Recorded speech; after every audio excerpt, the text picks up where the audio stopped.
I ain't gonna lie. I've been holding a lot of shit in lately. Man, I just had like a 3.5 hour cry.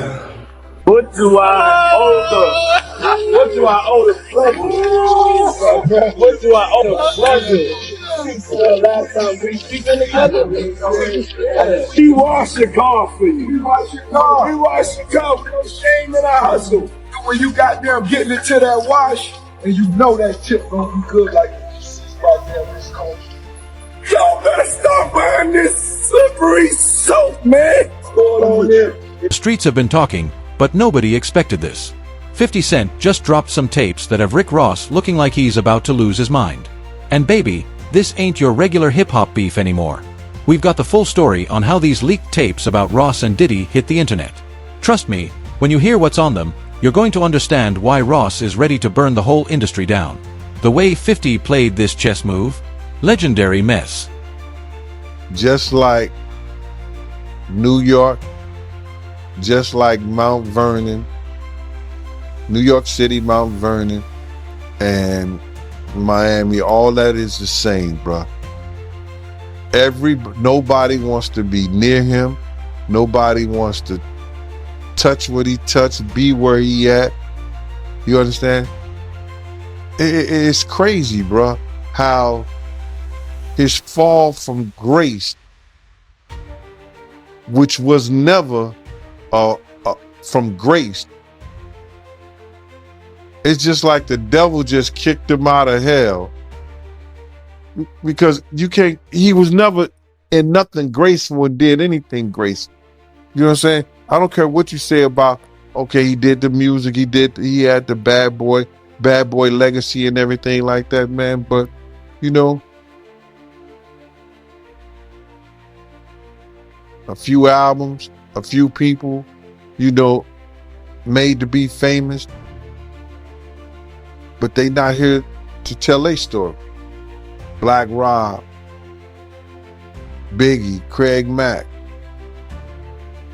They not here to tell their story, bro. And now you got everybody telling his story.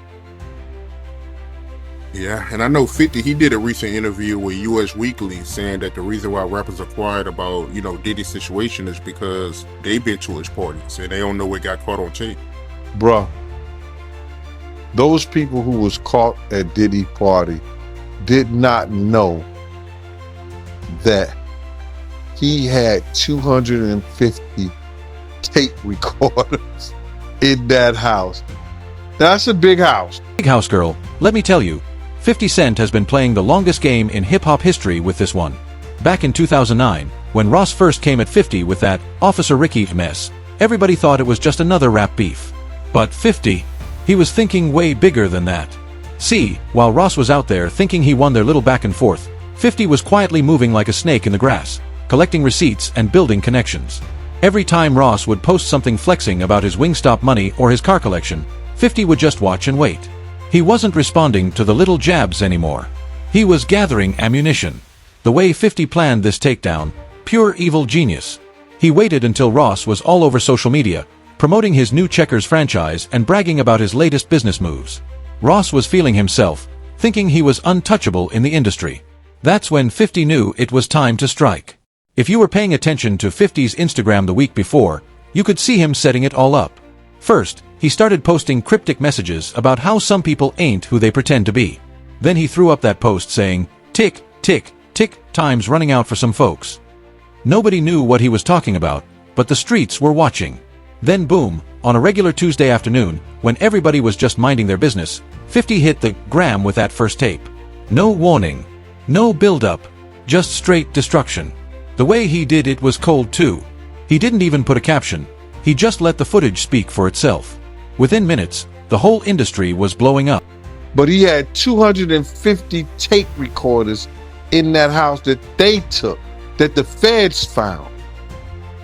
So now with them finding all that and you being at a Diddy party, you know you may have done something that was caught on one of those tapes. You just better pray to God that they don't recognize you. Those people who know that they did something, no, they're not going to speak out. They're not going to say nothing. What part of the game is that? They are not going to come forward and tell on themselves. Nah, not at all. Ice Cube, he said it himself, bro. He said that Diddy's been targeted because of what he said about those folks and those people. Now, the people who was on those tapes may feel like Diddy might be targeting them. Because if he's asked about who is this, who is that, and he's under oath with the federal government, he got to tell them. He's not going to plead the fifth. Yeah, I know that got to be a terrible feeling, man. You know you did something wrong at Diddy party, and you hoping and praying that it's not caught on tape. But they don't think they did nothing wrong.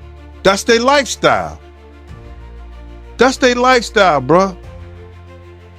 I ask guys all the time, if two men lay down, how many homos get up? What you mean? I mean what I mean. It's what it is. The reactions started pouring in immediately. Industry executives were calling emergency meetings, PR teams were scrambling to get ahead of the story, and everybody who had ever worked with Ross or Diddy was suddenly ghost. This wasn't like when rappers drop diss tracks or expose old DMs. This was different. The level of calculation that went into this. 50 had literally been watching and waiting for years to catch Ross at his highest point, just to bring him down lower than ever. What made it even crazier was how Ross didn't even know what hit him at first. Word is, he was in the middle of a business meeting when his phone started blowing up. His team was trying to reach him, everybody was sending him the video, and he thought it was just another 50-cent joke. But when he finally saw what 50 actually leaked, baby, that's when everything changed. And listen, if you thought that first tape was bad, the streets are saying 50's got way more where that came from. He's been sitting on this stuff for years, just waiting for the perfect moment to release it. The way he orchestrated this whole thing, it's like he wrote a revenge movie and made Ross the star without him even knowing it. But what Ross didn't realize, that first tape was just the beginning. The real question everybody was asking, what else does 50 have in his vault? Because if he waited 14 years to drop this bomb, there's no telling what other footage he's been holding on to. I'm confirming or I'm 100% factual, but it's somebody in this story of things that seems more reliable than others, Race, is what I'll say, just to protect my sources. But this source informed me of who these A-list celebrities are on these tapes that are being allegedly auctioned off online and through the networks. And it's put me in a little bit of a bind because I like to be fully transparent with the audience. I want to say things, but I also realize from what I'm told, because again, I haven't seen them directly yet. I haven't. And I don't know if I want to. Race, I want your advice on that too. But the problem I have is just like, typically I want to report these things, but I got to be careful legally, ethically, morally as to what we report on here. Because as Ariel, the lawyer here, did admit, and I can attest based on the information I got from a separate, reliable source, people in these videos don't know they're being videotaped. That's a big issue, Race, right? Let's start out right there. If there are people on these tapes that don't know that they were being filmed, is that okay to talk about and to share? I have a big problem with that, as do you, Andy, and you tend to be an ethical guy and you're taking the high ground here. Notwithstanding the fact that you may have some significant information and reliable information, but the reality is that, look, I mean, if people were recorded non-consensually and you're the one to identify them, I think that's a problem, right? And I think anytime anyone has content, right, this is not an email, this is not a text message, this is video. And there's specific statutes without using specific language I don't want to get into, but everybody knows what we're talking about here. It's Diddy with this person, I'll say that. It's Diddy with this person. Actually, yes. Yeah, and see, the problem is, again, like non-consensually recorded, you got a victim here who may not want to be publicly identified, That's the problem. That's the problem. And they have a right to proceed if they want to, whether it's criminally or civilly, without being identified, because we know what's going to happen. As soon as they identify themselves, there's going to be a bunch of people that come out of the woodwork who are going to unequivocally harass them and claim that didn't happen, and they're making stuff up. And there's the victims that we want to protect here, and that's significant. Well, it's interesting because here's why I wanted to have this conversation, because I know a lot of you are like, Andy, just say it. No, I'm not going to say them, but I wanted to have this conversation as to why we're not saying it and why I think others haven't yet said it, raised, because again, legally, ethically, morally, it's just not right. Now, there's an argument I've had with people who are like, well, they knew what they were doing with Diddy. Like these were consensual acts, like they knew, and he filmed other times, so I don't know what the big deal is. It's gonna come out is what I keep hearing from other reliable sources. It may come out, but it's not gonna come out via me. That's just to warn you all, because I don't think it's wise for us to put out something like you just confirmed it without the consent of the other person in the video. Because again, from what I'm gathering based on some of these tapes, and again, we're still learning more and I haven't seen them with my own eyes. Remember all those times Ross swore up and down he never did business with certain people? That's what makes these tapes so explosive. Because baby, the receipts don't lie. 50 Cent got Ross caught in 4K, doing exactly what he spent years denying. The footage 50 dropped shows Ross in some real compromising situations with Diddy. And we're not talking about innocent business meetings. We've seen Ross at private parties acting real friendly with people he claimed he never even met. But the worst part? There's audio of Ross talking about deals that went down behind closed doors, deals he's been denying for years. In one clip, Ross is straight up bragging about how he and Diddy set up these special arrangements with upcoming artists. The way he's talking about it so casually has people thinking this wasn't a one-time thing. Industry veterans who've seen the footage are saying it's the kind of stuff that could get somebody blackballed from the music business for good. What's really got everybody shook is how these tapes connect back to those old rumors about Ross's early days in the industry. You know, all those stories he's been shutting down about how he really got his start? Well, these videos are painting a whole different picture. We're seeing Ross getting real comfortable with some characters he swore he never dealt with, talking about business moves he claimed never happened. Isn't it weird that the government was so interested in Diddy's baby oil that they took 1,000 bottles away from his house? If the government took 1,000 bottles of baby oil and somebody had things what appeared to be baby oil, and then you have to listen to the prosecutor. He said that they seized 1,000 bottles what allegedly to be baby oil. Allegedly to be baby oil. So that's telling people that it wasn't baby oil. And people think that that was baby oil, they out their mind. I don't believe it was baby oil. Yo, bro, when they went up in there, they knew what they was gonna find. They knew what was ever in that baby oil or that those bottles that appeared to be baby oil, they knew about that at first. You gotta realize 9 times out of 10, that individual that got caught at the airport, that was supposed to be their carrier, told them what they was doing and what they had. I wouldn't put him past that he told them everything. So when they went up in there, they knew they had to take whatever was out there, and that thing that appeared to be baby oil, they took that. They got to test every last one of them. Let's see how much, let's see how many of those come back to be baby oil. Bro, listen to me. Costco don't sell that much baby oil. Where you know sell that much baby oil? Yeah, I don't know any store that sell that much baby oil. I know Costco, they came out and said that they don't even sell baby oil. My sentiments exactly. But you personally, right, what do you believe was in the baby oil? If you ever seen a massage parlor being raided and they walking out the people, do they take the massage oil with them when they go? No, they just walk out the people who are being arrested. The reactions from inside the industry have been wild. One executive, who's trying to stay anonymous because they're still in the game, said watching these tapes was like seeing somebody's whole career flash before their eyes. Another source close to Ross's label said they had to call emergency meetings because nobody knew how many more bombs 50 was about to drop. This ain't your regular rap beef where somebody exposes old DMs or drops a diss track. These tapes got Ross and Diddy looking real suspicious, especially with all the other allegations flying around lately. And the timing couldn't be worse. Right when Ross is trying to expand his business empire and Diddy is dealing with his own drama, these tapes drop. The scary part for Ross? How these tapes could affect everything he's built. We're talking Wingstop franchises, that new Checkers deal, and all those brand partnerships. Once corporate America sees you caught up in something like this, they start getting real nervous about having their name next to yours. But the real tension comes from knowing 50 is sitting on more footage. Every time Ross tries to deny something or explain it away, 50 hits back with another clip that makes Ross look even worse. It's like 50 had cameras following Ross for years, just waiting for the perfect moment to start dropping bombs. When word got back to Ross about what was actually in those tapes, that's when things started getting real heated.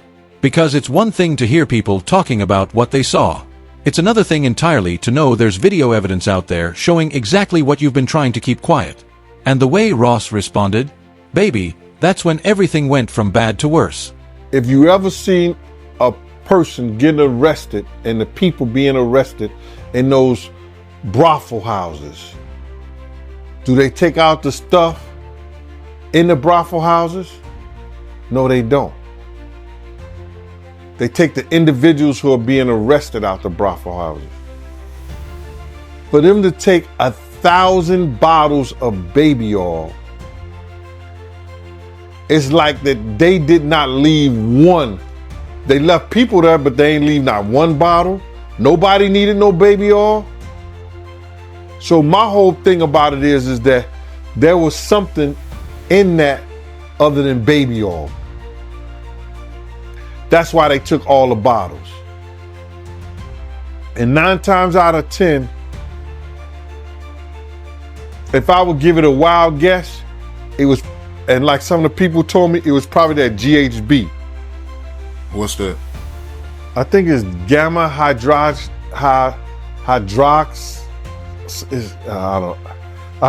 I looked it up, bro. Let me see. See if I can find it. I know this is just showing everything like that, but oh no. Let me. Yo, somebody tap dance or sing or do something. You know what I'm saying? While I'm doing this. Oh, here it go right here. It's gamma hydroxy butyric. What is it effect on the body? It's a euphoria, drowsiness, decreased anxiety, and memory impairment. It works on the nervous system and gives you this feeling of euphoria. So they take that and rubbed it on her, and you forget who you are, what you're doing. It can also give you memory loss, drowsiness, and that's under the DEA, the Drug Enforcement Administration.gov. When the notifications started blowing up everybody's phones at 2 a.m., nobody was ready for what they saw. Ross wasn't just mad, he was going scorched earth. Veteran PR experts were texting each other like, somebody needs to stop him before he ruins everything. Ross's first response hit Instagram like a bomb, a 15-minute rant full of threats and accusations that had his own team panicking. He wasn't even trying to deny what was in those tapes anymore. He was just straight up threatening 50's life. The way he was pacing back and forth in that video, looking like he hadn't slept in days, had people wondering if he finally lost it for real. Every hour brought a new explosion. First, it was those voice messages he started sending to everybody who shared the video, threatening lawsuits, making wild accusations, and even bringing up old dirt that nobody was supposed to know about. His team was trying to do damage control, but Ross wasn't hearing any of that. He was on Instagram Live at 3 a.m., calling out names, exposing industry secrets, and making the kind of threats you can't take back. Things got real messy when Ross started dropping addresses, not just 50's known spots, but places where his family stayed. That's when his own people started distancing themselves. His PR team was sending out statements trying to clean up the mess, but Ross would hop right back online and undo all their work in minutes. Even his closest business partners were calling, begging him to log off before he burned every bridge he ever built. Activities with other, A-listers having activities together is what this is. And again, that's a potentially outing of somebody as well. You know what I mean? There's so many things here that happen in releasing of this private consensual moment that while salaciously everybody wants to know, and people are messaging me all the time, Andy, who's what? And it's like, I'm not gonna say, because there seem to be way too many things that these people in the tapes, whether consensual, whether they, whatever, didn't agree to put out there. And I would think that's a legal issue too for anybody who puts these out first, no? Yeah, you nailed it. You can't without the consent of the victim. That's the problem. Somebody thinks that somebody has no idea, right? You said, well, didn't they know they're being recorded? No. I mean, in these situations, the assumption is they did not know. And that's what we believe right now, is the victims did not know that they were being recorded. If the victim comes out and says, okay, yes, I knew I was recorded, and a statement is provided, that's a different story. But of course, you don't know that. So you, Andy, probably can't be the one to break that ice and be like, well, this is what I heard and this is what I know, and so I'm going to say it. And there's all kinds of hairy legal issues on that, right? With privacy and intrusion on seclusion is what we call it. It's a privacy violation. There could be defamation implications. There could be criminal implications. So you're doing the right thing by treading carefully. And I think more people should do this rather than get into speculation. Now, if you see the videos, even still, right? If somebody takes... Not to interrupt, but that's the question. Like, am I allowed to see these videos? Like, if I were to ask this source, show me the videos, do I put myself in worse legal jeopardy? That's another distinct legal issue, right? It's like you're watching something that someone didn't know they were being recorded of doing, right? And so it's dicey. It's dicey. Now, it would be different if you were an attorney and somebody's coming to you for purposes of defense or prosecution of a claim, a civil claim, or the filing, of some action to recover damages. That's a little different. But for purposes of, hey, look what I got, juicy gossip, and there are reporting outlets that I won't mention that will do stuff like this.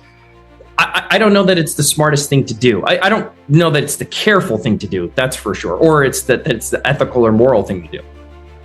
Yeah, it is exactly. I'm not a lawyer, but maybe this source will show you, and then you can verify what we know. But here's the other problem. Even if we verify what we know, like as I watched what Ariel, the lawyer, got these tapes, and even again, I don't want to get into the details, any remote details that could help explain or allude to even more of theories that are out there, or debunk or confirm.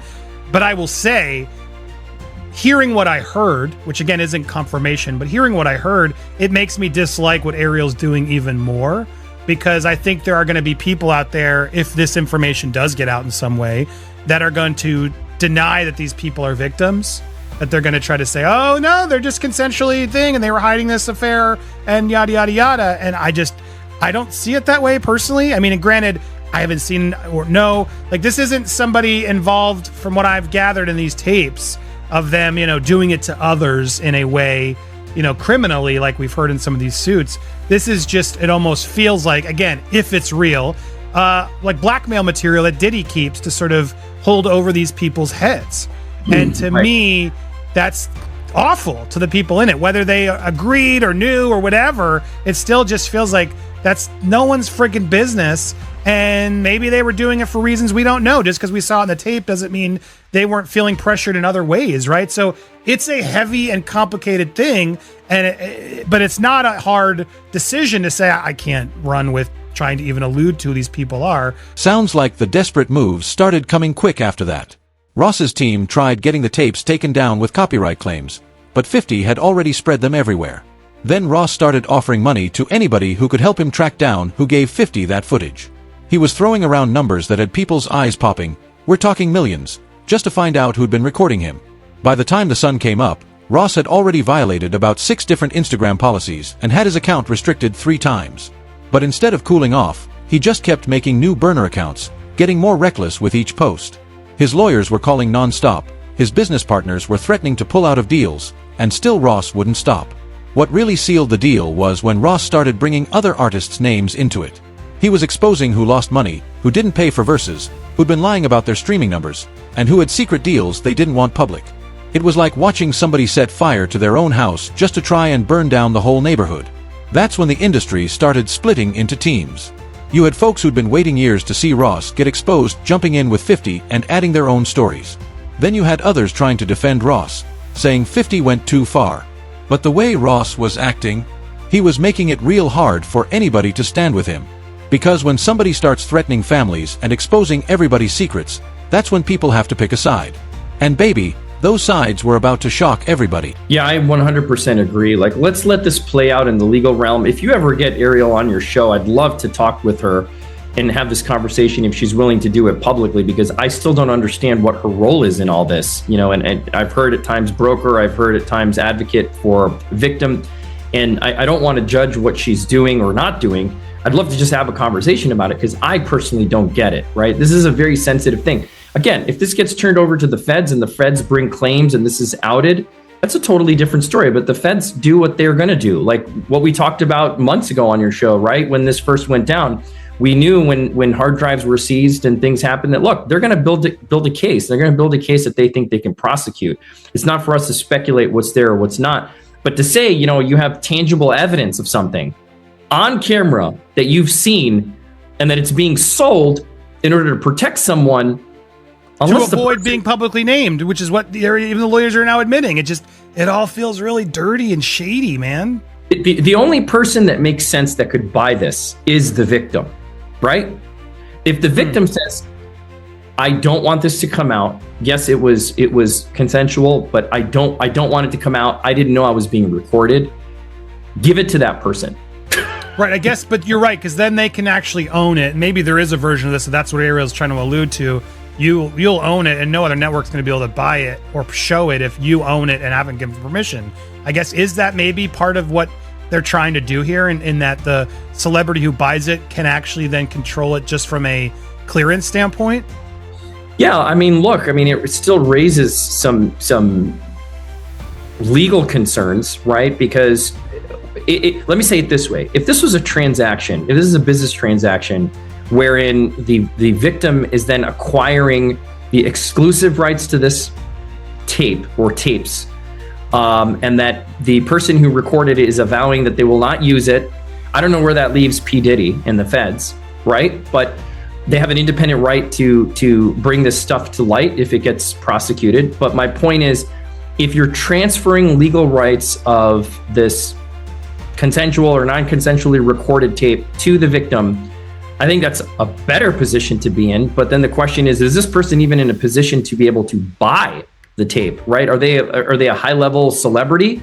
Like, who are they? We can assume that they're celebrities with millions and millions of dollars to expend on something like this. Just raises a lot of questions. You know how they say real friends show up when you're in trouble?